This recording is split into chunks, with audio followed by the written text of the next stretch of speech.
যদিও এই উম্মতের বেশিরভাগ মানুষ জান্নাতে যাবে ইনশাআল্লাহ, বা জান্নাতীদের মধ্যে এই উম্মতের মানুষের সংখ্যা বেশি হবে, তবুও নবী সাল্লাল্লাহু আলাইহি ওয়াসাল্লাম বলেছেন যে আমার উম্মত 73টা দলে ভাগ হয়ে যাবে। বনু ইসরাইল 72 দলে ভাগ হয়েছিল। ওয়াতাফতারিকু উম্মতি আলা 73 মিল্লা, আমার উম্মত 73টা দলে ভাগ হয়ে যাবে। কুল্লুহুম ফিন্নার, প্রত্যেকটা দলই যাবে জাহান্নামে, ইল্লা মিল্লাতান ওয়াহিদা, একটা মাত্র দল ছাড়া। কিলা মান হিয়া ইয়া রাসূলুল্লাহ, বলা হলো তারা কারা হে আল্লাহর রাসূল সাল্লাল্লাহু আলাইহি ওয়াসাল্লাম? নবীজি বললেন মা আনা আলাইহি ওয়া আসহাবি, আমি যার উপরে আছি, আমার সাহাবীরা যার উপরে আছে। দুর্ভাগ্যজনক হচ্ছে ইসলামের নামে যত দলাদলি হয়েছে সবারই এই একটাই দলিল যে মা আনা আলাইহি ওয়া আসহাবি, আমি যার উপরে আছি, আমার সাহাবীরা যার উপরে আছে। সবাই দাবি করে, আমরা তাই করছি। কেন বেশিরভাগ মানুষ জাহান্নামে যাবে?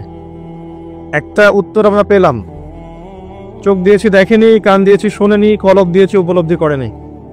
অর্থাৎ আল্লাহর সত্যের সন্ধান তারা পায়নি, সত্যকে মূল্যায়ন করে নাই, আল্লাহ পাকের বিধানের আনুগত্য করেনি। আরেকটা কারণ আছে, সেটা হলো শিরক।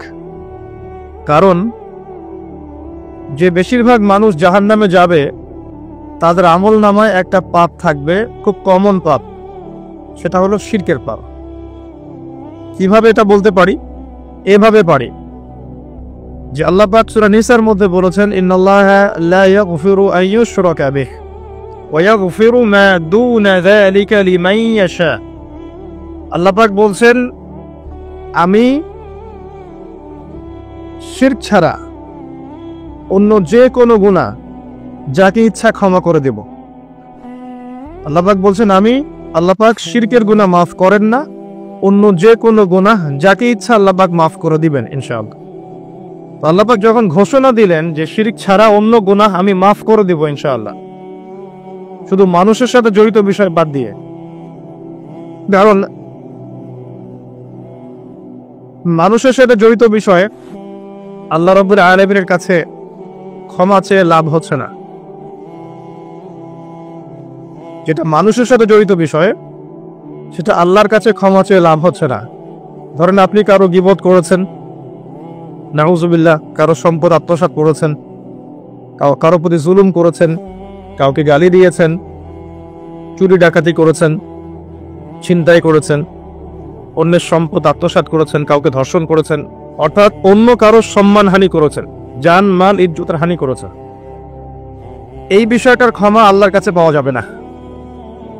এই ক্ষমাটা ওই বান্দার কাছে নিতে হবে যে ভাই আমি আপনার গীবত করেছিলাম, আমাকে মাফ করে দেন। ভাই আমি আপনার সম্পদ চুরি করেছি, এই নেন, ফেরত নেন। ভাই আমি তোমার জমি আত্মসাৎ করেছি, এটা তোমার, তুমি নিয়ে নাও। ভাই আমি তোমার কাছে টাকা ধার নিয়েছিলাম, দেইনি, এই যে দিয়ে দিলাম, শোধ। প্রতিটা বিষয় যেটা মানুষের সাথে জড়িত, হাক্কুল ইবাদ, এটা আল্লাহর কাছে ক্ষমা হবে না, এটা তার কাছেই ক্ষমা নিতে হবে, এবং এটা খুব কঠিন বিষয়। এর জন্য একটা কলবুন সালিম দরকার হয়, মানে সৎ মনের দরকার হয়। আর এই সৎ মন অনেক দাড়ি টুপির ভিতরেও থাকে না। আমি কি বুঝাতে পারছি? এই মনস্তাত্ত্বিক সততা দাড়ি টুপি জুব্বা পাগড়ির ভিতরে নাও থাকতে পারে, এটা ভিতরের ব্যাপার।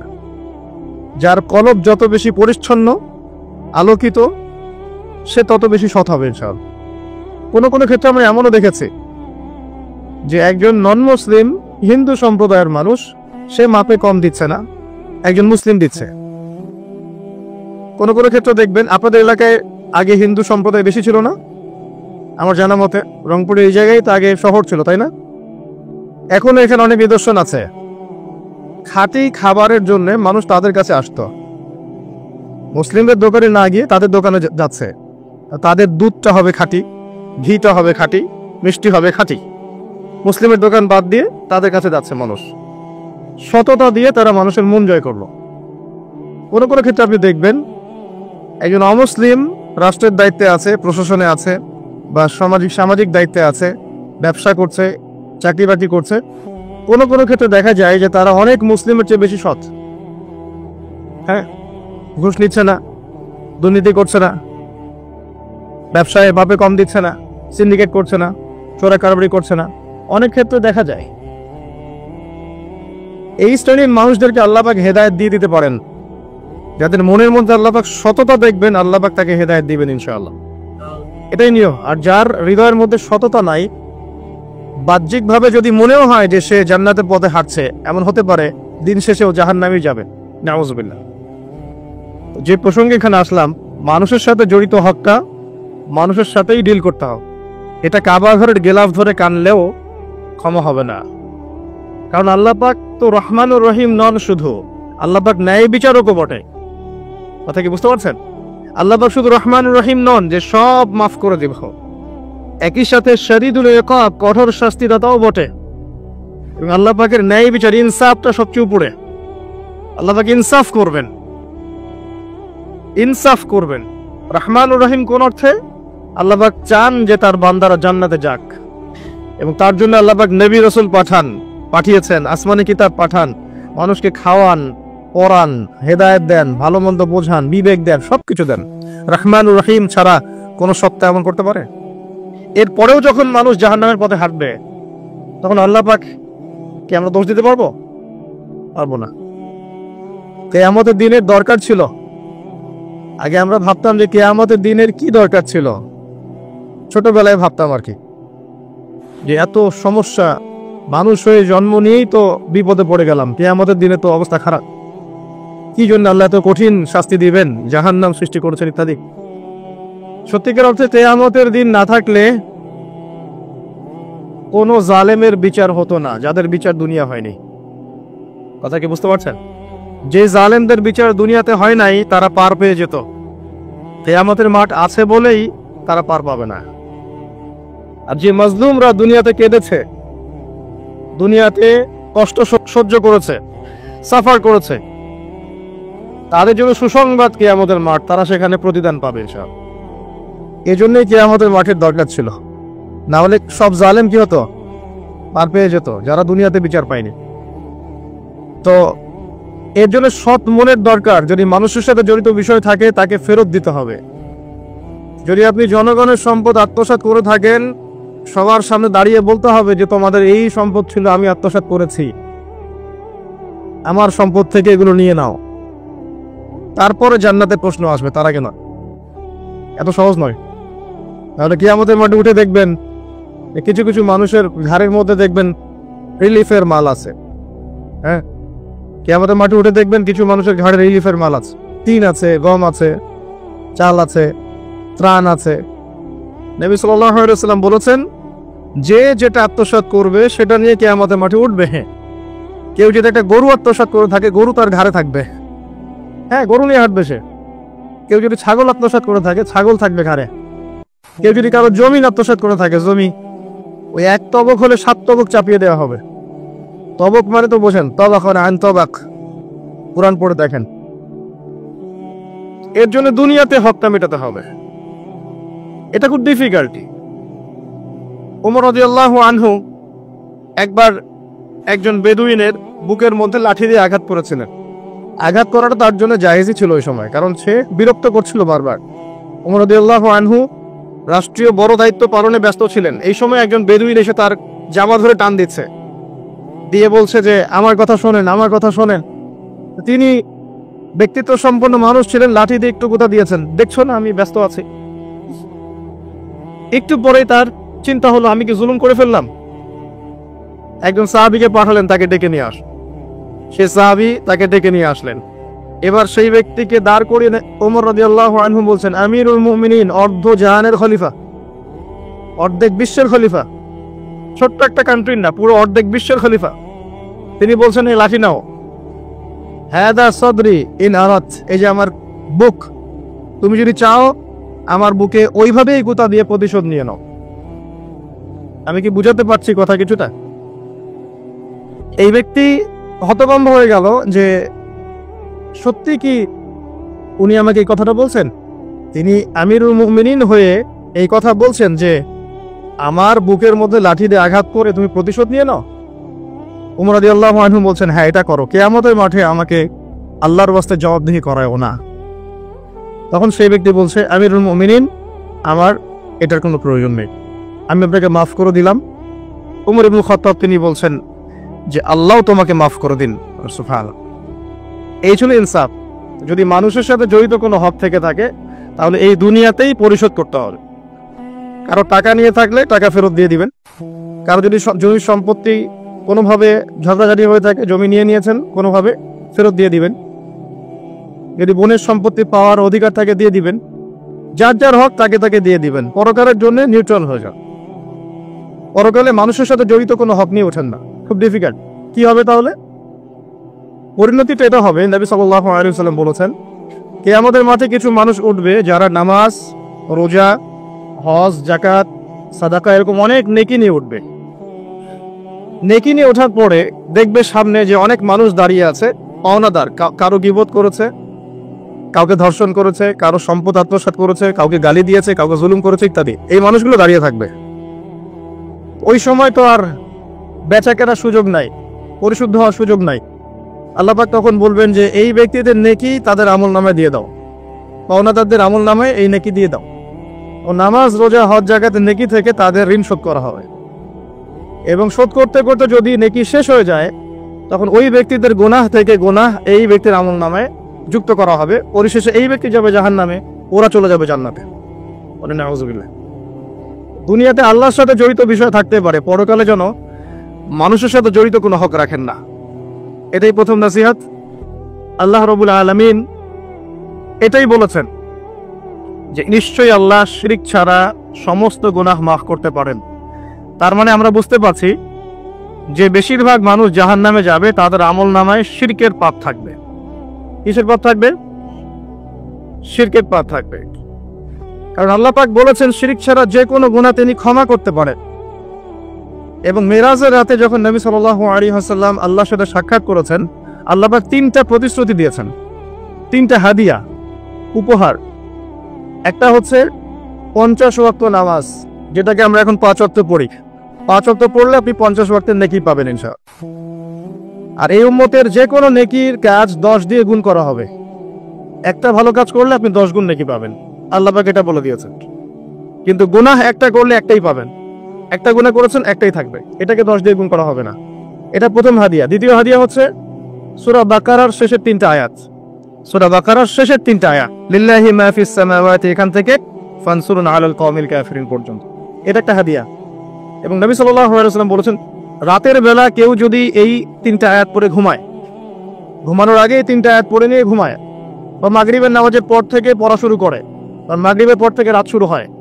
পশ্চিমা বিশ্বের মতো 12টার পর থেকে রাত শুরু হয় না ইসলামে, সূর্য ডুবলেই রাত শুরু হয়।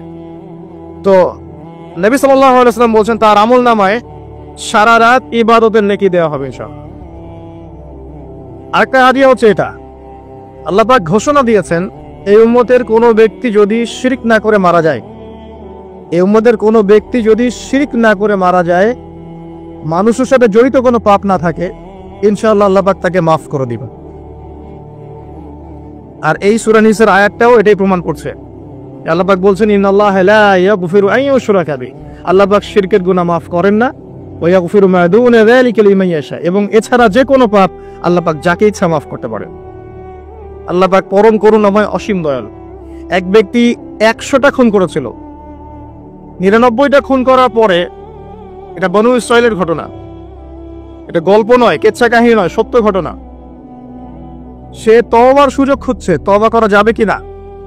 খুঁজতে খুঁজতে খুঁজতে একজন আবেদের কাছে গিয়েছে। আবেদ মানে যে ইবাদত করে কিন্তু জ্ঞান নাই। 2 রকম মানুষ থাকে মুসলিমদের মধ্যে, একজন এক শ্রেণী আলেম যারা জানে এবং জানা অনুযায়ী আমল করে, আর এক শ্রেণী হচ্ছে খুব একটা জানে না কিন্তু দেখা দেখে আমল করে, এদেরকে বলা হয় আবেদ। এই ব্যক্তি ছিল আবেদদের একজন। তার কাছে গিয়ে বলছে, আমার কি তওবা হবে? আমি 99টা খুন করেছি, সিরিয়াল কিলার। সেই ব্যক্তি বলেছে, না, তোমার কিসের ক্ষমা? তুমি এতগুলো খুন করেছো, তোমার ক্ষমা হতে পারে?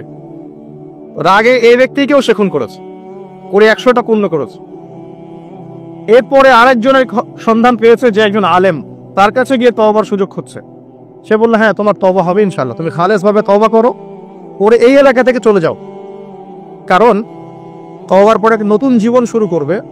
এই পরিবেশে থাকলে তুমি অতীতের হিস্ট্রিগুলো তোমার মনে পড়বে, তুমি চলে যাও দূরে কোথাও, সেখানে গিয়ে থাকা শুরু করো। সে তওবা করে ওইদিকে চলে যাচ্ছিল, রাস্তায় মৃত্যু হয়।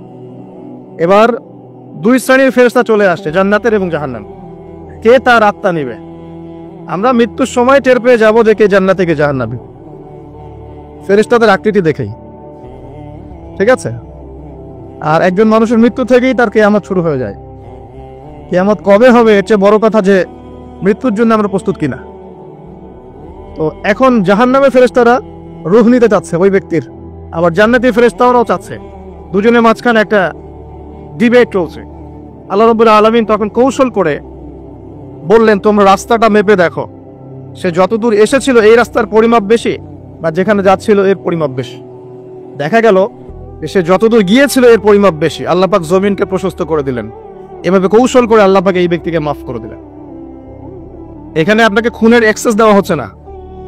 এই হাদিসটা বলে আপনাকে খুন করতে উৎসাহিত করা হচ্ছে না। আপনাকে বোঝানো হচ্ছে আল্লাহ পাকের মার্সি, দয়া কত প্রশস্ত। আরেক ব্যক্তি ছিল, সে ব্যভিচারিণী, ব্যক্তি না, সে মহিলা, সে ব্যভিচারিণী মহিলা, প্রস্টিটিউশনে ছিল, যাকে আমরা এখন যৌনকর্মী বলি বর্তমান আধুনিক সভ্যতায়, সো কল্ড আধুনিক সভ্যতায়। এবং তাদের অধিকারের জন্য আমরা অনেক কিছুই করতে চেষ্টা করি। আমরা একটা স্লোগানও দিই যে আমার দেহ আমার সিদ্ধান্ত, নাউযুবিল্লাহ। তো এই মহিলা রাস্তা দিয়ে যাচ্ছিল, দেখেছে একটা কুকুর পিপাসার্থ, প্রচন্ড পিপাসার্থ, জিহ্বা বেরিয়ে গেছে। তার মায়া লাগলো, সে নিজের মোজাটা খুলে কুয়াতে নামালো, নামিয়ে অনেক কষ্ট করে সে পানি উঠালো, উঠিয়ে কুকুরকে পান করিয়েছে। এই একটা কাজের জন্য আল্লাহ তাকে মাফ করে দিয়েছে। আরেকজন ব্যক্তি যে প্রচন্ড পাপী ছিল, মৃত্যুর সময় সে তার সন্তানদেরকে ওসিয়ত করছে যে আমি অনেক অন্যায় করেছি, আল্লাহ যদি আমাকে ধরতে পারেন তাহলে আমার অবস্থা খারাপ। তো আমি যখন মারা যাব তখন আমার দেহটাকে পুড়িয়ে ফেলবে, পুড়িয়ে অর্ধেক ছাই বাতাসে ভাসিয়ে দিবে, আর অর্ধেক ছাই সমুদ্রে ভাসিয়ে দিবে। মানে বাতাসে অর্ধেক উড়িয়ে দিবে, সমুদ্রে অর্ধেক ভাসিয়ে দিবে। ছেলেরা তাই করলো। এই ব্যক্তির আকীদা কি? যদি আল্লাহ আমাকে ধরতে পারেন তাহলে খবর আছে। তার মানে ওর আকীদা যে আল্লাহ ধরতে পারবেন না এমন করলো। এটা কিন্তু কুফরি আকীদা, তাই নয় কি? পুনরুত্থানে বিশ্বাস না করাটা কুফরি নয় কি? ইমানের 6টা পিলারে একটা হচ্ছে পরকালে বিশ্বাস, তাই না? একটা পিলারই তো তার মধ্যে নাই। তো সন্তানরা তাই করলো। আল্লাহ পাক সাগরকে বললেন ছাই জমা করে দাও, জমিনকে বললেন ছাই জমা করে দাও। বাই দ্য ওয়ে, আল্লাহর আদেশ প্রকৃতি শোনে, মানুষ না শুনলে প্রকৃতি শোনে। সাগরের পরে গিয়ে আপনি দাঁড়িয়ে থাকবেন, এই বিশাল সমুদ্র গর্জন করতে করতে আসবে, এসে বিনয়ের সাথে আপনার পা ধুয়ে দিবে। আল্লাহ পাক তাকে এই আদেশ করেছেন, তোমার সামনে দাঁড়ালে পা ধুয়ে দিও, অহংকার করো না। আল্লাহ যখন ওই সমুদ্রকে আদেশ করবেন যে এই জনপদের লোকেরা আমার আদেশ মানছে না, জলোচ্ছ্বাস দিয়ে উড়িয়ে দাও, সমুদ্র তাই করবে। প্রকৃতি আল্লাহর কথা শোনে। ছাই জড়ো করা হলো। জড়ো করার পরে আল্লাহ পাক এই ব্যক্তিকে আবার পুনরুজ্জীবিত করে জিজ্ঞাসা করলেন, কি জন্য এই কাজটা করেছেন, কেন এই কাজটা করেছো? তখন এই ব্যক্তি বলছে, হাদিসের কথাগুলো এমন, এই ব্যক্তি বলছে মিন খাশিয়াতিকা ইয়া রাব্বি, আল্লাহ আমি তোমার ভয়ে এই কাজটা করেছিলাম। আর তুমি খুব ভালো করেই জানো হে আল্লাহ যে আমি তোমার ভয়ে করেছি না অন্য কোনো কারণে করেছি। আল্লাহ পাক বললেন আমি তোমাকে মাফ করে দিলাম। আর দুজন ব্যক্তি, এটা বলে সামনে যাচ্ছি, আর দুজন ব্যক্তি, এটা আমাদের মুসলিমদের জন্য শিক্ষা আছে। আমরা মুসলিমরা মনে করি যে আমরা সুপিরিয়র হয়ে গেছি। মাশাআল্লাহ, জুমার নামাজে আসি, রমজানের রোজা রাখি, মাঝে মাঝে একটু জাকাত দেই, সুযোগ পেলে একটা হজ উমরা করে আসি, তাই না? মাঝে মাঝে মসজিদে এসে নামাজ পড়ি, আমরা মনে হয় জান্নাতের সার্টিফিকেট পেয়ে গেছে, আমরা এমনটা মনে করি আর কি। দুই ব্যক্তি, একজন অনেক আল্লাহওয়ালা মানুষ, আর একজন হচ্ছে যে আল্লাহর দিনের খুব একটা পরোয়া করে না। তো এই বন্ধু সেই বন্ধুকে দাওয়াত দেয়, দিনের পথে আসো, দিনের পথে আসো আসো। এই ব্যক্তি শোনে না। তো একদিন এই ব্যক্তি বলে ফেললো, যে ব্যক্তি একটু পায়াস টাইপের রিলিজিয়াস মুসলিম, সে বলে ফেললো যে আল্লাহ তোকে কখনো মাফ করবে না। কথাটা শোনেন, আল্লাহ তোকে মাফ করবে না, তোকে এত ডাকি দাওয়াত দিই, তুই কথা শুনিস না। মৃত্যুর পরে আল্লাহ তাকে এই দুজনকে জীবিত করলেন। জীবিত করে বললেন, কে তোমাকে ইখতিয়ার দিয়েছে যে আমি কাউকে ক্ষমা করব কি করব না এই বিষয়ে সিদ্ধান্ত দেওয়ার? আজকে আমি ওকে মাফ করে দিলাম আর তোমাকে জাহান্নামে দিলাম, যাও। যার মনের মধ্যে যাররা পরিমাণ অহংকার থাকবে সে ব্যক্তি জান্নাতে যেতে পারবে না। আর অহংকার এবং রিয়াটা এত সূক্ষ্ম যে অন্ধকার রাতে কালো পাথরের উপরে যদি কালো পিঁপড়া হাঁটে, এটা যেমন সূক্ষ্ম, রিয়া এবং অহংকার এতটাই সূক্ষ্ম। এবং যখন আপনারা ইসলামিক ব্যক্তিত্বদেরকে নিয়ে আইওয়াশ এবং শোডাউনে লিপ্ত হন, তখন অহংকার তাদের মনের মধ্যে চলে আসতে পারে।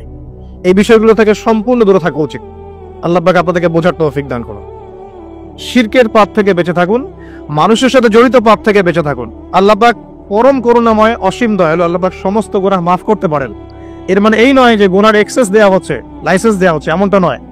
আল্লাহ পাকের দয়া বোঝানো হচ্ছে। আল্লাহ আপনাকে ভালোবাসেন এবং আল্লাহই আপনাকে প্রকৃত অর্থে ভালোবাসেন, বাকিরা আপনাকে স্বার্থের জন্য ভালোবাসে। মনে রাখবেন, প্রকৃত অর্থে শুধু আল্লাহই তার বান্দাদেরকে ভালোবাসেন, বাকিরা মানুষের অবস্থানকে ভালোবাসে, মানুষের ব্যক্তি সত্তাকে নয়, আপনার আত্মাকে নয়, আপনার অবস্থানকে। এটা আপনি হারে হারে উপলব্ধি করবেন যত দিন যাবে। বাকি বিষয়গুলো স্বার্থকেন্দ্রিক। আল্লাহ রাব্বুল আলামিনের ভালোবাসা স্বার্থকেন্দ্রিক নয়, নিঃস্বার্থ। আল্লাহর জন্য ভালোবাসুন। মাকে ভালোবাসেন আল্লাহর জন্য, বাবাকে ভালোবাসেন আল্লাহর জন্য, আপনি সন্তান সন্ততিকে ভালোবাসেন আল্লাহর জন্য, স্ত্রীকে ভালোবাসেন আল্লাহর জন্য। তাদের জন্য করেন আল্লাহকে সন্তুষ্ট করার জন্য, তাদের কাছে কিছু পাওয়ার আশায় না। যখন আপনি কারো কাছে কিছু পাওয়ার আশা করবেন, তখন তার কাছ থেকে কষ্ট পাবেন। যখন কারো কাছে কিছু পাওয়ার জন্য আপনি আশা করবেন, তখন তার কাছে কষ্ট পাবেন। এর বাইরে একটা ভালোবাসা থেকে, ডিভাইন, আল্লাহর পক্ষ থেকে আসে। সেই দুই ব্যক্তি যারা আরশের ছায়ায় ছায়া পাবে, ওই 7 শ্রেণীর মধ্যে এক শ্রেণী হচ্ছে ওই দুই ব্যক্তি যারা একে অপরকে শুধু আল্লাহর জন্য ভালোবাসত। এই ভালোবাসা, মুআমালাত, আপনার ওঠা বসা, চলাফেরা, ইবাদত, প্রতিটা কাজ হোক শুধু আল্লাহর সন্তুষ্টির জন্য। এটাই হচ্ছে তাওহীদের চূড়ান্ত লেভেল। তখন গিয়ে আপনি আল্লাহর মারিফত বুঝতে পারবেন, আল্লাহকে আপনি আপন করে পাবেন। যখন ডাকবেন, দেখবেন আল্লাহ আপনার কাছে আছে। এমন সময় দেখবেন মনে মনে কিছু চিন্তা করেছেন যে আমার এটা দরকার, দেখবেন বাসায় গিয়ে ওটা হাজির আপনার সামনে। নবী সাল্লাল্লাহু আলাইহি ওয়াসাল্লাম এটাই বলেছেন, জুতার ফিতা প্রয়োজন হলেও আল্লাহর কাছে চেয়ে নাও। তোমার যদি জুতার ফিতার প্রয়োজন হয়, আল্লাহর কাছে চেয়ে নাও, কারোর কাছে চেয়েও না। আব্দুর রহমান বিন আউফ রাদিয়াল্লাহু আনহু মদিনায় গিয়েছেন হিজরত করে। অন্য একজন সাহাবী বলছেন, আমার 2টা বাড়ি আছে, একটা নিয়ে নেন, 2টা জমি আছে, একটা নিয়ে নেন। আব্দুর রহমান বিন আউফ তিনি বলছেন, আরিনি আইনাস সুক, আমাকে দেখিয়ে দাও যে বাজার কোথায়। অল্প কিছু খেজুর কিনলেন, আল্লাহর প্রতি তাওয়াক্কুল করে গায়রতের পরিচয় দিলেন, ব্যক্তিত্বের পরিচয় দিলেন, দিয়ে তিনি চলে গেলেন বাজারে। বাজারে গিয়ে ব্যবসা শুরু করলেন। মাত্র 7 বছরের ব্যবধানে তিনি মদিনার শ্রেষ্ঠ ধনীদের একজন হয়েছেন। আল্লাহর হয়ে যান, শুধু আল্লাহকে আপন করে নেন, দেখবেন সবকিছু আপনার অনুকূলে ইনশাআল্লাহ। ইন্না সলাতি ওয়া নুসুকি ওয়া মাহইয়ায়া ওয়া মামাতি লিল্লাহি রাব্বিল আলামিন, এই কনসেপ্টে আসেন। ইব্রাহিম আলাইহিস সালাম বলেছেন, আমার সালাত, আমার যত কুরবানি, আমার জীবন, আমার হায়াত, মৃত্যু সবকিছু আল্লাহর জন্য।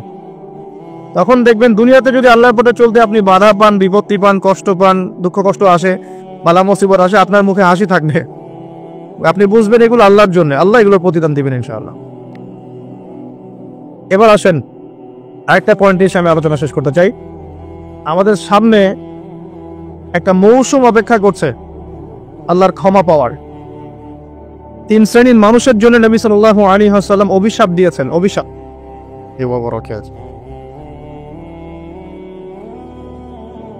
ইন্নাল হামদুলিল্লাহ নাহমাদুহু ওয়া নাস্তাঈনুহু মান ইয়াহদিহিল্লাহু ফালা মুদিল্লা লাহু ওয়া মান ইউদ্লিল ফালা হাদিয়া লাহু ونشهد أن لا إله إلا الله وحده لا شريك له ونشهد أن محمدا عبده ورسوله أما بعد فأعوذ بالله من الشيطان الرجيم بسم الله الرحمن الرحيم وقال الله تعالى في كلامه المجيد والفرقانه الحميد يا أيها الذين آمنوا اتقوا الله حق تقاته ولا تموتن إلا وأنتم مسلمون وقال رسول الله صلى الله عليه وسلم القرآن حجة لك وعليك رب اشرح لي صدري ويسر لي أمري واحلل عقدة من لساني يفقه قولي اللهم فقهنا في الدين وعلمنا التأويل اللهم اجعلنا منهم الذين آمنوا وعملوا الصالحات وتواصوا بالحق وتواصوا بالصبر আলহামদুলিল্লাহ, যাবতীয় প্রশংসা এবং গুণগান একমাত্র মহিয়ান গরিয়ান আল্লাহ রাব্বুল আলামিনের জন্য। যে আল্লাহ সুবহানাহু ওয়া তাআলা নাজিল করেছেন মহাবিশ্বের মহাবিশ্বয় মহাগ্রন্থ আল কোরআনুল কারীম। যে আল্লাহ পাক আমাদেরকে আজকে সুস্থ শরীরে মসজিদে আসার তৌফিক দান করেছেন, আমাদেরকে মুসলিম পরিবারে জন্মগ্রহণ করার তৌফিক দান করেছেন, মুহাম্মদ সাল্লাল্লাহু আলাইহি ওয়াসাল্লামের উম্মাহ হওয়ার সৌভাগ্য দান করেছেন। সকলেই শুকরিয়া আদায় করি, বলি আলহামদুলিল্লাহ। অগণিত অসংখ্য দরুদ এবং সালাত বর্ষিত হোক মহান আল্লাহ প্রেরিত সর্বশেষ এবং চূড়ান্ত নবী, মানবতার মুক্তির দূত মুহাম্মদুর রাসূলুল্লাহ সাল্লাল্লাহু আলাইহি ওয়াসাল্লামের প্রতি। আমরা সংক্ষিপ্ত আকারে দরুদ পড়ি, আল্লাহুম্মা সাল্লি আলা মুহাম্মদ, আল্লাহুম্মা বারিক আলা মুহাম্মদ। সম্মানিত উপস্থিতি, কেমন আছেন আপনারা? আলহামদুলিল্লাহ আলা কুল্লি হাল ওয়া ফি কুল্লি মাকান। আমরা পবিত্র জুমার দিনে আছি। আল্লাহ পাক জুমার দিনে খুতবা শ্রবণ এবং সালাত আদায়ের উদ্দেশ্যে সুস্থ শরীরে মসজিদে আসার তৌফিক দিয়েছেন। আবারও বলি আলহামদুলিল্লাহ। রাসূলুল্লাহ সাল্লাল্লাহু আলাইহি ওয়াসাল্লাম বলেছেন, জুমার দিনে কেউ যদি সকাল সকাল গোসল করে এবং উত্তম কাপড় পরিধান করে, সুগন্ধি ব্যবহার করে, সকাল সকাল মসজিদে আসে এবং পায়ে হেঁটে মসজিদে আসে, ইমামের কাছাকাছি বসে, মনোযোগের সাথে খুতবা শ্রবণ করে, খুতবা চলাকালীন সময়ে কাউকে কষ্ট দেয় না, এমনকি কেউ যদি কথা বলে তাকে এটাও বলবে না যে চুপ করো, এবং ইমামের সাথে নামাজ শেষ করে, নবী সাল্লাল্লাহু আলাইহি ওয়াসাল্লাম বলেছেন, এই ব্যক্তির আমলনামায় প্রত্যেক পদক্ষেপের বিনিময়ে 1 বছরের নফল নামাজ, 1 বছরের নফল রোজার নেকি দেয়া হবে। এই বিশাল নেকিটা নষ্ট হয়ে যাবে যদি খুতবা চলাকালীন সময় আমরা কথাবার্তা বলি, মোবাইলে ব্যস্ত থাকি, লুকিয়ে লুকিয়ে ভিডিও করি, ফটো সেশন করতে থাকি ইত্যাদি, অন্যকে কষ্ট দেই, আপোষে কথাবার্তা বলি, তাহলে এই পুরো নেকিটা নষ্ট হয়ে যাক। দেখবেন এটা বলে দেওয়ার পরেও কিছু মানুষ কথা বলবে, এই কাজ করবে।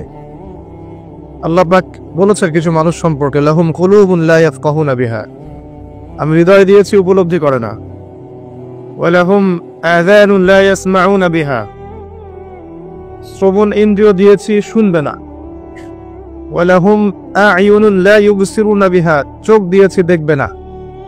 আল্লাহ বলেছেন এমন কিছু মানুষের কথা, এবং তাদের বিষয়ে আল্লাহ বলছেন, উলাইকা কাল আনআম, এরা হচ্ছে গবাদি পশুর মতো, জাস্ট লাইক ক্যাটলস, গবাদি পশু, জন্তু জানোয়ারের কাছে, বাল হুম আদাল, বরং তার চাইতেও নিকৃষ্ট, উলাইকা হুমুল গাফিলুন, এরা হচ্ছে গাফেল সম্প্রদায়। আল্লাহ পাক এদেরকে দিয়েই জাহান্নাম পূর্ণ করবেন। ওয়ালাকাদ যারানা লিজাহান্নামা কাসীরাম মিনাল জিন্নি ওয়াল ইনস, প্রচুর জিন আর মানুষকে দিয়ে আমি জাহান্নাম পূর্ণ করব। অপরাধ এটাই, চোখ দিয়েছি দেখে নাই, কান দিয়েছি শোনে নাই, হৃদয় দিয়েছি উপলব্ধি করে নাই, এটাই অপরাধ। আর সহিহ বুখারীর মধ্যে 4 বার একটা হাদিস এসেছে যে আল্লাহ পাক আদম আলাইহিস সালামকে ডাকবেন কিয়ামতের মাঠে এবং বলবেন, তোমার সন্তানদের মধ্য থেকে জাহান্নামীদেরকে আলাদা করে দাও। আদম আলাইহিস সালাম বলবেন, কতজন হে আল্লাহ? আল্লাহ পাক বলবেন, প্রতি 1999 জনকে জাহান্নামের জন্য আলাদা করে দাও। যদিও এই উম্মতের বেশিরভাগ মানুষ জান্নাতে যাবে ইনশাআল্লাহ, বা জান্নাতীদের মধ্যে এই উম্মতের মানুষের সংখ্যা বেশি হবে, তবুও নবী সাল্লাল্লাহু আলাইহি ওয়াসাল্লাম বলেছেন যে আমার উম্মত 73টা দলে ভাগ হয়ে যাবে। বনু ইসরাইল 72 দলে ভাগ হয়েছিল। ওয়াতাফতারিকু উম্মতি আলা 73 মিল্লা, আমার উম্মত 73টা দলে ভাগ হয়ে যাবে। কুল্লুহুম ফিন নার, প্রত্যেকটা দলই যাবে জাহান্নামে, ইল্লা মিল্লাতান ওয়াহিদা, একটা মাত্র দল ছাড়া। কিলা মান হিয়া ইয়া রাসূলুল্লাহ, বলা হলো তারা কারা হে আল্লাহ রাসূল সাল্লাল্লাহু আলাইহি ওয়াসাল্লাম? নবীজি বললেন, মা আনা আলাইহি ওয়া আসহাবি, আমি যার উপরে আছি আমার সাহাবীরা যার উপরে আছে। দুর্ভাগ্যজনক হচ্ছে ইসলামের নামে যত দলাদলি হয়েছে সবারই এই একটাই দলিল যে মা আনা আলাইহি ওয়া আসহাবি, আমি যার উপরে আছি, আমার সাহাবীরা যার উপরে আছে। সবাই দাবি করে আমরা তাই করছি। কেন বেশিরভাগ মানুষ জাহান্নামে যাবে? একটা উত্তর আমরা পেলাম, চোখ দিয়েছি দেখেনি, কান দিয়েছি শোনেনি, কলব দিয়েছি উপলব্ধি করেনি। অর্থাৎ আল্লাহর সত্যের সন্ধান তারা পায়নি, সত্যকে মূল্যায়ন করে নাই, আল্লাহ পাকের বিধানের আনুগত্য করেনি। আরেকটা কারণ আছে, সেটা হলো শিরক। কারণ যে বেশিরভাগ মানুষ জাহান্নামে যাবে তাদের আমল নামায় একটা পাপ থাকবে, খুব কমন পাপ, সেটা হলো শিরকের পাপ। কিভাবে এটা বলতে পারি? এভাবে পারি যে আল্লাহ পাক সূরা নিসার মধ্যে বলেছেন, ইন্নাল্লাহা লা ইয়াগফিরু আন ইউশরাকা বিহি ওয়া ইয়াগফিরু মা দুনা যালিকা লিমান ইয়াশা। আল্লাহ পাক বলছেন, আমি শিরক ছাড়া অন্য যে কোনো গুনাহ যাকে ইচ্ছা ক্ষমা করে দেব। আল্লাহ পাক বলছেন, আমি আল্লাহ পাক শিরকের গুনাহ মাফ করেন না, অন্য যে কোনো গুনাহ যাকে ইচ্ছা আল্লাহ পাক মাফ করে দিবেন ইনশাআল্লাহ। তো আল্লাহ পাক যখন ঘোষণা দিলেন যে শিরক ছাড়া অন্য গুনাহ আমি মাফ করে দেব ইনশাআল্লাহ, শুধু মানুষের সাথে জড়িত বিষয় বাদ দিয়ে। কারণ মানুষের সাথে জড়িত বিষয় আল্লাহ রাব্বুল আলামিনের কাছে ক্ষমা চেয়ে লাভ হচ্ছে না। যেটা মানুষের সাথে জড়িত বিষয় সেটা আল্লাহর কাছে ক্ষমা চেয়ে লাভ হচ্ছে না। ধরেন আপনি কারো গীবত করেছেন, নাউজুবিল্লাহ, কারো সম্পদ আত্মসাৎ করেছেন, কারো প্রতি জুলুম করেছেন, কাউকে গালি দিয়েছেন, চুরি ডাকাতি করেছেন, ছিনতাই করেছেন, অন্যের সম্পদ আত্মসাৎ করেছেন, কাউকে ধর্ষণ করেছেন, অর্থাৎ অন্য কারো সম্মানহানি করেছে, জান মাল ইজ্জতের হানি করেছে। এই বিষয়টার ক্ষমা আল্লাহর কাছে পাওয়া যাবে না। এই ক্ষমাটা ওই বান্দার কাছে নিতে হবে যে ভাই আমি আপনার গীবত করেছিলাম, আমাকে মাফ করে দেন। ভাই আমি আপনার সম্পদ চুরি করেছি, এই নেন, ফেরত নেন। ভাই আমি তোমার জমি আত্মসাৎ করেছি, এটা তোমার, তুমি নিয়ে নাও। ভাই আমি তোমার কাছে টাকা ধার নিয়েছিলাম, দেইনি, এই যে দিয়ে দিলাম, শোধ। প্রতিটা বিষয় যেটা মানুষের সাথে জড়িত, হাক্কুল ইবাদ, এটা আল্লাহর কাছে ক্ষমা হবে না, এটা তার কাছেই ক্ষমা নিতে হবে, এবং এটা খুব কঠিন বিষয়। এর জন্য একটা কলবুন সালিম দরকার হয়, মানে সৎ মনের দরকার হয়। আর এই সৎ মন অনেক দাড়ি টুপির ভিতরেও থাকে না। আমি কি বুঝাতে পারছি? এই মনস্তাত্ত্বিক সততা দাড়ি টুপি জুব্বা পাগড়ির ভিতরে নাও থাকতে পারে, এটা ভিতরের ব্যাপার। যার কলব যত বেশি পরিচ্ছন্ন আলোকিত, সে তত বেশি সৎ হবে ইনশাআল্লাহ। কোনো কোনো ক্ষেত্রে আমরা এমনও দেখেছি যে একজন নন মুসলিম হিন্দু সম্প্রদায়ের মানুষ, সে মাপে কম দিচ্ছে না, একজন মুসলিম দিচ্ছে। কোনো কোনো ক্ষেত্রে দেখবেন আপনাদের এলাকায় আগে হিন্দু সম্প্রদায় বেশি ছিল না? আমার জানা মতে রংপুরে এই জায়গায় তো আগে শহর ছিল, তাই না? এখন এখানে অনেক নিদর্শন আছে, খাঁটি খাবারের জন্য মানুষ তাদের কাছে আসতো, মুসলিমদের দোকানে না গিয়ে তাদের দোকানে যাচ্ছে। তাদের দুধটা হবে খাঁটি, ঘিটা হবে খাঁটি, মিষ্টি হবে খাঁটি। মুসলিমের দোকান বাদ দিয়ে তাদের কাছে যাচ্ছে মানুষ, সততা দিয়ে তারা মানুষের মন জয় করলো। কোনো কোনো ক্ষেত্রে আপনি দেখবেন একজন অমুসলিম রাষ্ট্রের দায়িত্বে আছে, প্রশাসনে আছে, বা সামাজিক দায়িত্বে আছে, ব্যবসা করছে, চাকরি বাকরি করছে। কোনো কোনো ক্ষেত্রে দেখা যায় যে তারা অনেক মুসলিমের চেয়ে বেশি সৎ। হ্যাঁ, ঘুষ নিচ্ছে না, দুর্নীতি করছে না, ব্যবসায় বাপে কম দিচ্ছে না, সিন্ডিকেট করছে না, চোরা কারবারি করছে না, অনেক ক্ষেত্রে দেখা যায়। এই শ্রেণীর মানুষদেরকে আল্লাহ পাক হেদায়েত দিয়ে দিতে পারেন। যাদের মনের মধ্যে আল্লাহ পাক সততা দেখবেন, আল্লাহ পাক তাকে হেদায়েত দিবেন ইনশাআল্লাহ, এটাই নিয়ম। আর যার হৃদয়ের মধ্যে সততা নাই, বাহ্যিকভাবে যদি মনেও হয় যে সে জান্নাতের পথে হাঁটছে, এমন হতে পারে দিন শেষেও জাহান্নামেই যাবে, নাউজুবিল্লাহ। যে প্রসঙ্গে এখানে আসলাম, মানুষের সাথে জড়িত হক্কা মানুষের সাথেই ডিল করতে হবে। এটা কাবা ঘরের গেলাফ ধরে কানলেও ক্ষমা হবে না, কারণ আল্লাহ পাক তো রহমানুর রহিম নন, শুধু আল্লাহ পাক ন্যায় বিচারকও বটে। কথা কি বুঝতে পারছেন? আল্লাহ পাক শুধু রহমানুর রহিম নন যে সব মাফ করে দিব, একই সাথে শাদীদুল ইকাব, কঠোর শাস্তিদাতাও বটে। এবং আল্লাহ পাকের ন্যায় বিচার, ইনসাফটা সবচেয়ে উপরে। আল্লাহ পাক ইনসাফ করবেন, ইনসাফ করবেন। রহমানুর রহিম কোন অর্থে? আল্লাহ পাক চান যে তার বান্দারা জান্নাতে যাক, এবং তার জন্য আল্লাহ পাক নবী রাসূল পাঠিয়েছেন, আসমানে কিতাব পাঠান, মানুষকে খাওয়ান, পড়ান, হেদায়েত দেন, ভালো মন্দ বোঝান, বিবেক দেন, সবকিছু দেন। রহমানুর রহিম ছাড়া কোন সত্তা এমন করতে পারে? এরপরেও যখন মানুষ জাহান্নামের পথে হাঁটবে, তখন আল্লাহ পাক কি আমরা দোষ দিতে পারবো? পারবো না। কিয়ামতের দিনের দরকার ছিল। আগে আমরা ভাবতাম যে কিয়ামতের দিনের কি দরকার ছিল, ছোটবেলায় ভাবতাম আর কি, যে এত সমস্যা, মানুষ হয়ে জন্ম নিয়েই তো বিপদে পড়ে গেলাম, কিয়ামতের দিনে তো অবস্থা খারাপ, কি জন্য আল্লাহ এত কঠিন শাস্তি দিবেন, জাহান্নাম সৃষ্টি করেছেন ইত্যাদি। সত্যিকার অর্থে কিয়ামতের দিন না থাকলে কোন জালেমের বিচার হতো না, যাদের বিচার দুনিয়া হয়নি। কথা কি বুঝতে পারছেন? যে জালেমদের বিচার দুনিয়াতে হয় নাই, তারা পার পেয়ে যেত। কিয়ামতের মাঠ আছে বলেই তারা পার পাবে না। আর যে মাজলুমরা দুনিয়াতে কেঁদেছে, দুনিয়াতে কষ্ট সহ্য করেছে, সাফার করেছে, তাদের জন্য সুসংবাদ কিয়ামতের মাঠ, তারা সেখানে প্রতিদান পাবে ইনশাআল্লাহ। এই জন্যই কিয়ামতের মাঠের দরকার ছিল, না হলে সব জালেম কি হতো? পার পেয়ে যেত, যারা দুনিয়াতে বিচার পায়নি। তো এর জন্য সৎ মনের দরকার। যদি মানুষের সাথে জড়িত বিষয় থাকে, তাকে ফেরত দিতে হবে। যদি আপনি জনগণের সম্পদ আত্মসাৎ করে থাকেন, সবার সামনে দাঁড়িয়ে বলতে হবে যে তোমাদের এই সম্পদ ছিল, আমি আত্মসাৎ করেছি, আমার সম্পদ থেকে এগুলো নিয়ে নাও। তারপরে জান্নাতের প্রশ্ন আসবে, তার আগে নয়। এত সহজ নয়। তাহলে কিয়ামতের মাঠে উঠে দেখবেন কিছু কিছু মানুষের ঘাড়ের মধ্যে দেখবেন রিলিফের মাল আছে। হ্যাঁ, কিয়ামতের মাঠে উঠে দেখবেন কিছু মানুষের ঘাড়ে রিলিফের মাল আছে, টিন আছে, গম আছে, চাল আছে, ত্রাণ আছে। নবী সাল্লাল্লাহু আলাইহি ওয়াসাল্লাম বলেছেন, যে যেটা আত্মসাৎ করবে সেটা নিয়ে কিয়ামতের মাঠে উঠবে। হ্যাঁ, কেউ যদি একটা গরু আত্মসাৎ করে থাকে, গরু তার ঘাড়ে থাকবে। হ্যাঁ, গরু নিয়ে হাঁটবে সে। কেউ যদি ছাগল আত্মসাৎ করে থাকে, ছাগল থাকবে ঘাড়ে।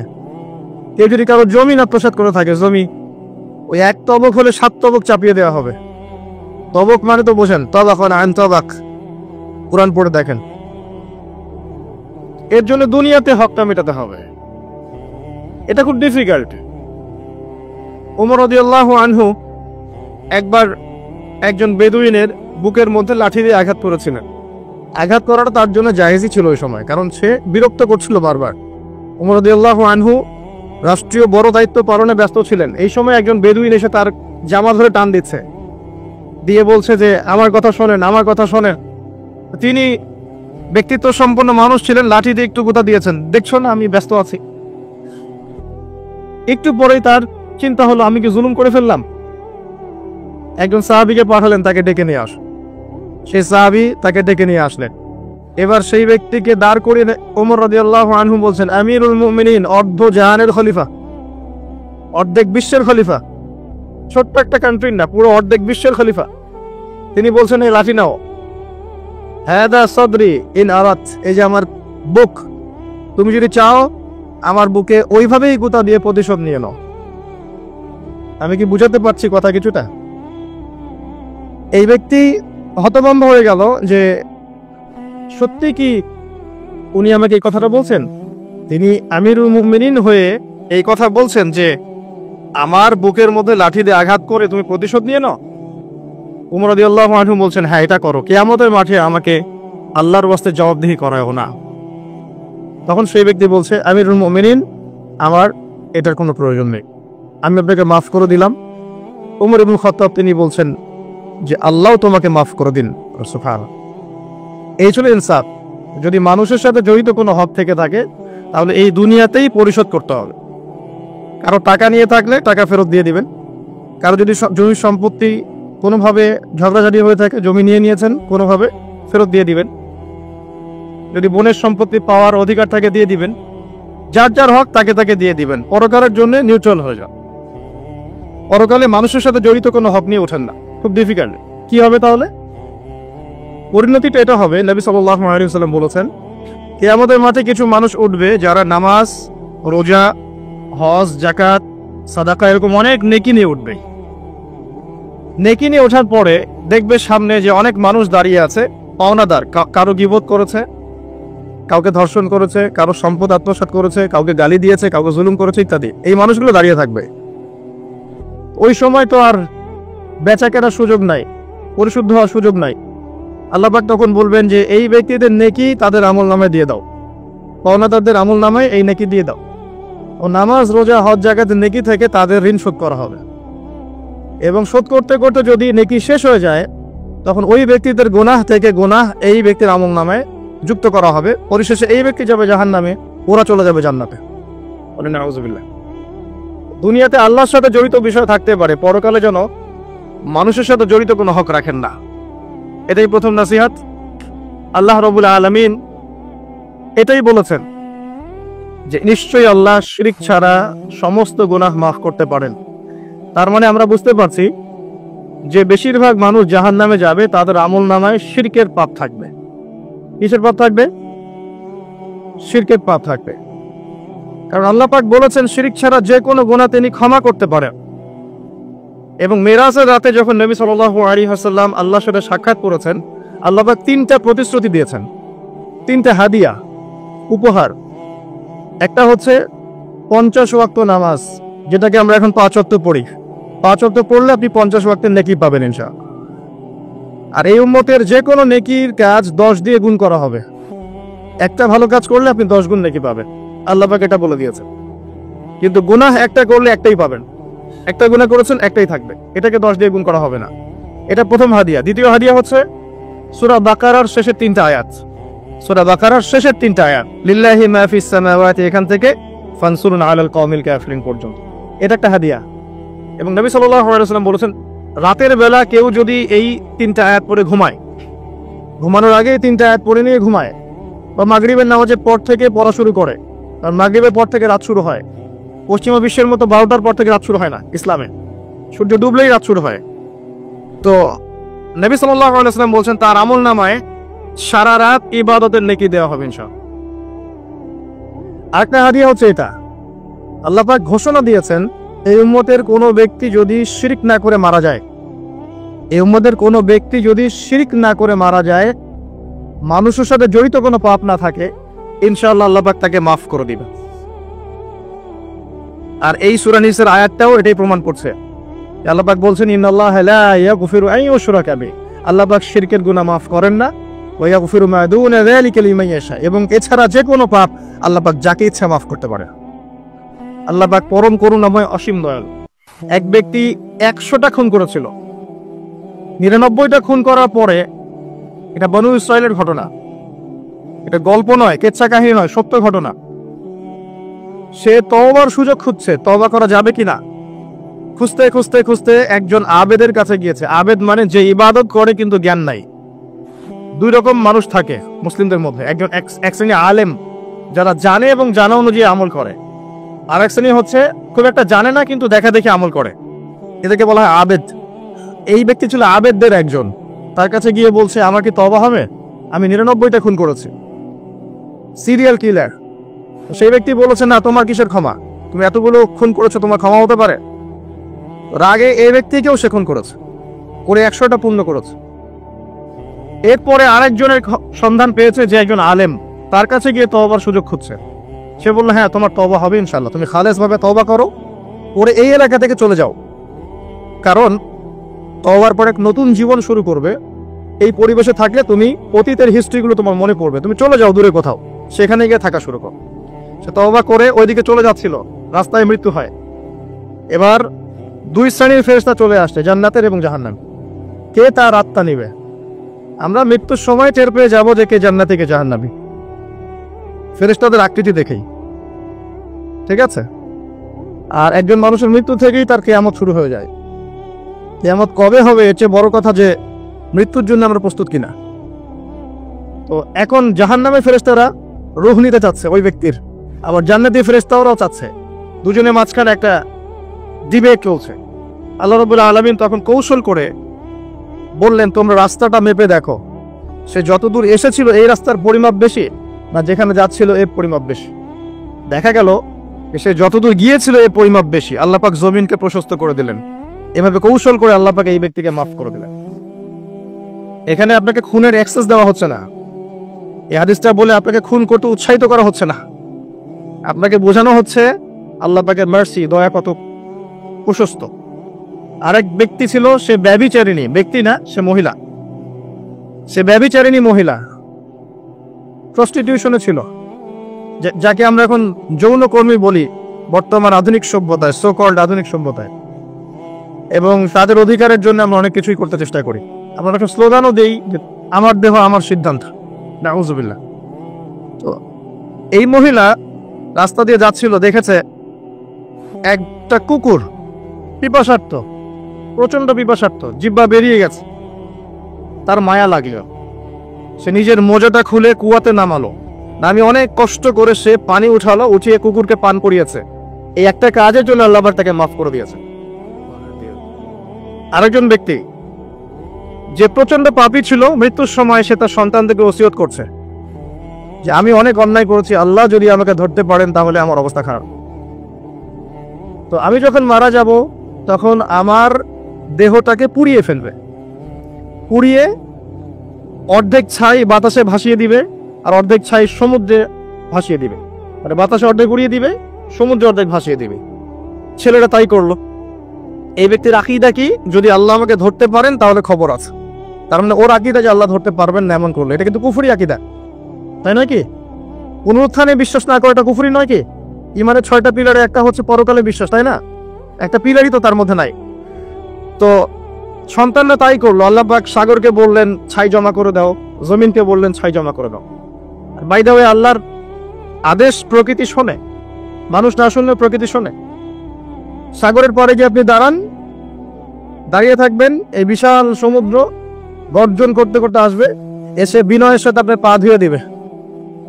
আল্লাহ পাক তাকে এই আদেশ করেছেন, তোমার সামনে দাঁড়ালে পা ধুয়ে দিও, অহংকার করো না। আল্লাহ যখন ওই সমুদ্রকে আদেশ করবেন যে এই জনপদের লোকেরা আমার আদেশ মানছে না, জলোচ্ছ্বাস দিয়ে উড়িয়ে দাও, সমুদ্র তাই করবে। প্রকৃতি আল্লাহর কথা শোনে। ছাই জড়ো করা হলো, জড়ো করার পরে আল্লাহ পাক এই ব্যক্তিকে আবার পুনরুজ্জীবিত করে জিজ্ঞাসা করলেন কি জন্য এই কাজটা করেছেন, কেন এই কাজটা করেছো? তখন এই ব্যক্তি বলছে, হাদিসের কথাগুলো এমন, এই ব্যক্তি বলছে মিন খাশিয়াতিকা ইয়া রাব্বি, আল্লাহ আমি তোমার ভয়ে এই কাজটা করেছিলাম, আর তুমি খুব ভালো করেই জানো হে আল্লাহ যে আমি তোমার ভয়ে করেছি না অন্য কোনো কারণে করেছি। আল্লাহ পাক বললেন আমি তোমাকে মাফ করে দিলাম। আর দুজন ব্যক্তি, এটা বলে সামনে যাচ্ছে, আর দুজন ব্যক্তি, এটা আমাদের মুসলিমদের জন্য শিক্ষা আছে। আমরা মুসলিমরা মনে করি যে আমরা সুপিরিয়র হয়ে গেছি, মাশাআল্লাহ জুমার নামাজে আসি, রমজানের রোজা রাখি, মাঝে মাঝে একটু জাকাত দেই, সুযোগ পেলে একটা হজ উমরা করে আসি, তাই না? মাঝে মাঝে মসজিদে এসে নামাজ পড়ি, আমরা মনে হয় জান্নাতের সার্টিফিকেট পেয়ে গেছে, আমরা এমনটা মনে করি আর কি। দুই ব্যক্তি, একজন অনেক আল্লাহওয়ালা মানুষ, আর একজন হচ্ছে যে আল্লাহর দিনের খুব একটা পরোয়া করে না। এই বন্ধু সেই বন্ধুকে দাওয়াত দেয়, দিনের পথে আসো, দিনের পথে আসো আসো। এই ব্যক্তি শোনে না। তো একদিন এই ব্যক্তি বলে ফেললো, যে ব্যক্তি একটু পায়াস টাইপের রিলিজিয়াস মুসলিম, সে বলে ফেললো যে আল্লাহ তোকে কখনো মাফ করবে না। কথাটা শোনেন, আল্লাহ তোকে মাফ করবে না, তোকে এত ডাকি দাওয়াত দিই, তুই কথা শুনিস না। মৃত্যুর পরে আল্লাহ পাক এই দুইজনকে জীবিত করলেন, জীবিত করে বললেন কে তোমাকে ইখতিয়ার দিয়েছে যে আমি কাউকে ক্ষমা করব কি করব না এই বিষয়ে সিদ্ধান্ত দেওয়ার? আজকে আমি ওকে মাফ করে দিলাম আর তোমাকে জাহান্নামে দিলাম, যাও। যার মনের মধ্যে যাররা পরিমাণ অহংকার থাকবে সে ব্যক্তি জান্নাতে যেতে পারবে না। আর অহংকার এবং রিয়াটা এত সূক্ষ্ম যে অন্ধকার রাতে কালো পাথরের উপরে যদি কালো পিঁপড়া হাঁটে, এটা যেমন সূক্ষ্ম, রিয়া এবং অহংকার এতটাই সূক্ষ্ম। এবং যখন আপনারা ইসলামিক ব্যক্তিত্বদেরকে নিয়ে আইওয়াস এবং শোডাউনে লিপ্ত হন, তখন অহংকার তাদের মনের মধ্যে চলে আসতে পারে। এই বিষয়গুলো থেকে সম্পূর্ণ দূরে থাকা উচিত। আল্লাহ পাক আপনাদেরকে বোঝার তৌফিক দান করুন। শিরকের পাপ থেকে বেঁচে থাকুন, মানুষের সাথে জড়িত পাপ থেকে বেঁচে থাকুন। আল্লাহ পাক পরম করুণাময়, অসীম দয়ালু, আল্লাহ পাক সমস্ত গুনাহ মাফ করতে পারেন। এর মানে এই নয় যে গুনার এক্সেস দেওয়া হচ্ছে, লাইসেন্স দেওয়া হচ্ছে, এমনটা নয়। আল্লাহ পাকের দয়া বোঝানো হচ্ছে, আল্লাহ আপনাকে ভালোবাসেন এবং আল্লাহই আপনাকে প্রকৃত অর্থে ভালোবাসেন, বাকিরা আপনাকে স্বার্থের জন্য ভালোবাসেন। মনে রাখবেন, প্রকৃত অর্থে শুধু আল্লাহই তার বান্দাদেরকে ভালোবাসেন, বাকিরা মানুষের অবস্থানকে ভালোবাসে, মানুষের ব্যক্তি সত্তাকে নয়, আপনার আত্মাকে নয়। আপনার অবস্থানকে। এটা আপনি হারে হারে উপলব্ধি করবেন যত দিন যাবে। বাকি বিষয়গুলো স্বার্থকেন্দ্রিক। আল্লাহ রাব্বুল আলামিনের ভালোবাসা স্বার্থকেন্দ্রিক নয়, নিঃস্বার্থ। আল্লাহর জন্য ভালোবাসো। মাকে ভালোবাসেন আল্লাহর জন্য, বাবাকে ভালোবাসেন আল্লাহর জন্য, আপনি সন্তান সন্ততিকে ভালোবাসেন আল্লাহর জন্য, স্ত্রীকে ভালোবাসেন আল্লাহর জন্য। তাদের জন্য করেন আল্লাহকে সন্তুষ্ট করার জন্য, তাদের কাছে কিছু পাওয়ার আশায় না। যখন আপনি কারো কাছে কিছু পাওয়ার আশা করবেন তখন তার কাছ থেকে কষ্ট পাবেন। যখন কারো কাছে কিছু পাওয়ার জন্য আপনি আশা করবেন তখন তার কাছে কষ্ট পাবেন। এর বাইরে একটা ভালোবাসা থেকে, ডিভাইন, আল্লাহর পক্ষ থেকে আসে। সেই দুই ব্যক্তি যারা আরশের ছায়ায় ছায়া পাবে, ওই 7 শ্রেণীর মধ্যে এক শ্রেণী হচ্ছে ওই দুই ব্যক্তি যারা একে অপরকে শুধু আল্লাহর জন্য ভালোবাসত। এই ভালোবাসা, মুআমালাত, আপনার ওঠা বসা, চলাফেরা, ইবাদত, প্রতিটা কাজ হোক শুধু আল্লাহর সন্তুষ্টির জন্য। এটাই হচ্ছে তাওহীদের চূড়ান্ত লেভেল। তখন গিয়ে আপনি আল্লাহর মারিফত বুঝতে পারবেন, আল্লাহকে আপনি আপন করে পাবেন। যখন ডাকবেন দেখবেন আল্লাহ আপনার কাছে আছে। এমন সময় দেখবেন মনে মনে কিছু চিন্তা করেছেন যে আমার এটা দরকার, দেখবেন বাসায় গিয়ে ওটা হাজির আপনার সামনে। নবী সাল্লাল্লাহু আলাইহি ওয়াসাল্লাম এটাই বলেছেন, জুতার ফিতার প্রয়োজন হলেও আল্লাহর কাছে চেয়ে নাও। তোমার যদি জুতার ফিতার প্রয়োজন হয় আল্লাহর কাছে চেয়ে নাও, কারো কাছে চেয়েও না। আব্দুর রহমান বিন আউফ রাদিয়াল্লাহু আনহু মদিনায় গিয়েছেন হিজরত করে। অন্য একজন সাহাবী বলছেন, আমার 2টা বাড়ি আছে, একটা নিয়ে নেন, 2টা জমি আছে, একটা নিয়ে নেন। আব্দুর রহমান বিন আউফ তিনি বলছেন, আরিনি আইনা সুক, আমাকে দেখিয়ে দাও যে বাজার কোথায়। অল্প কিছু খেজুর কিনলেন, আল্লাহর প্রতি তাওয়াক্কুল করে গায়রতের পরিচয় দিলেন, ব্যক্তিত্বের পরিচয় দিলেন, দিয়ে তিনি চলে গেলেন বাজারে। বাজারে গিয়ে ব্যবসা শুরু করলেন। মাত্র 7 বছরের ব্যবধানে তিনি মদিনার শ্রেষ্ঠ ধনীদের একজন হয়েছে। আল্লাহর হয়ে যান, শুধু আল্লাহকে আপন করে নেন, দেখবেন সবকিছু আপনার অনুকূলে ইনশাআল্লাহ। ইন্না সলাতি ওয়া নুসুকি ওয়া মাহইয়ায়া ওয়া মামাতি লিল্লাহি রাব্বিল আলামিন, এই কনসেপ্টে আসেন। ইব্রাহিম আলাইহিস সালাম বলেছেন, আমার সালাত, আমার যত কুরবানি, আমার জীবন, আমার হায়াত, মৃত্যু সবকিছু আল্লাহর জন্য। তখন দেখবেন দুনিয়াতে যদি আল্লাহর পথে চলতে আপনি বাধা পান, বিপত্তি পান, কষ্ট পান, দুঃখ কষ্ট আসে, বালা মুসিবত আসে, আপনার মুখে হাসি থাকবে। আপনি বুঝবেন এগুলো আল্লাহর জন্য, আল্লাহ এগুলোর প্রতিদান দিবেন ইনশাআল্লাহ।